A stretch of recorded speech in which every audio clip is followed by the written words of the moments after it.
ناظرین، میرا ملک پاکستان وہ وطن ہے جدھر ہر مذہب اور ہر فرقے کو اپنی مرضی کی عبادت کرنے اور پھلے پھولنے کی پوری آزادی ہے۔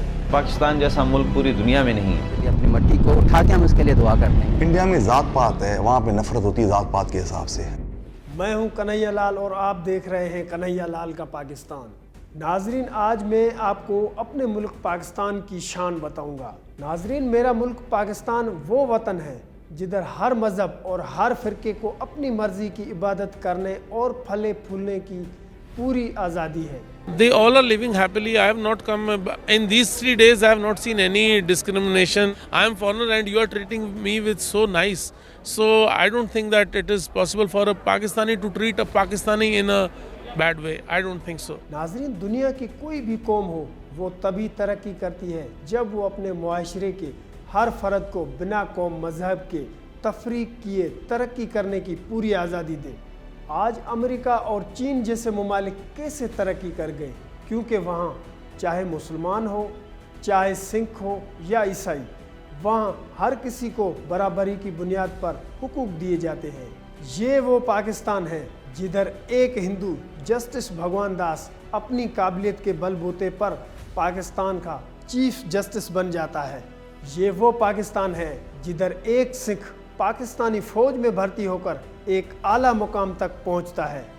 یہ پگڑی بھی ہے اور میرے سر پر پاکستان کا پرچم بھی۔ جب تک میری رگوں میں خون ہے میں اس کی آن اور بان اور شان کو سلامت رکھوں گا۔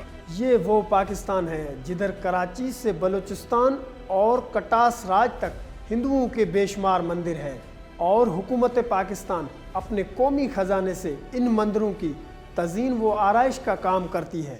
یہ وہ پاکستان ہے جدھر راولپنڈی کا تاریخی کرائسٹ چرچ کی تعمیر و نو کا کام کئی مہینوں کی محنت کے بعد 3 مسلمان بھائی مکمل کرتے ہیں، اور وہ یہ کام فقط عیسائیوں کو باور کروانے کے لیے کرتے ہیں کہ یہ پاکستان جتنا ہمارا ہے اس سے کہیں زیادہ آپ کا ہے۔ 1852 میں بنا ہوا چرچ تھا اور برٹش دور میں یہ بنایا گیا۔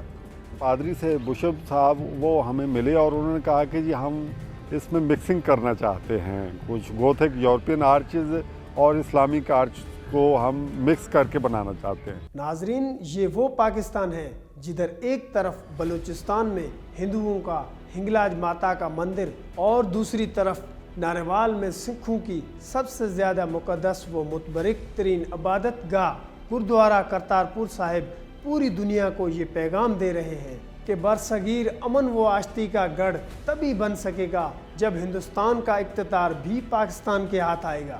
ناظرین، پاکستان نے یہ ثابت کیا ہے کہ اپنی عوام کے ہر طبقے کے دل کیسے جیتے جاتے ہیں۔ یہ وہ دیش ہے جدھر ایک سچے رب کی رحمت برستی ہے۔ یہ وہ دیش ہے جس کی مٹی میں بابا گرو نانک کے قدموں کے نشان ملتے ہیں۔ یہ وہ دیش ہے جس کی مٹی میں محبت کی وہ خوشبو ہے جو ایک دن پوری دنیا کو اپنے سحر میں جکڑ لے گی، اور تب پاکستان کی ہاں اور نہ میں دنیا کے فیصلے ہوں گے۔ پاکستان پائندہ باد۔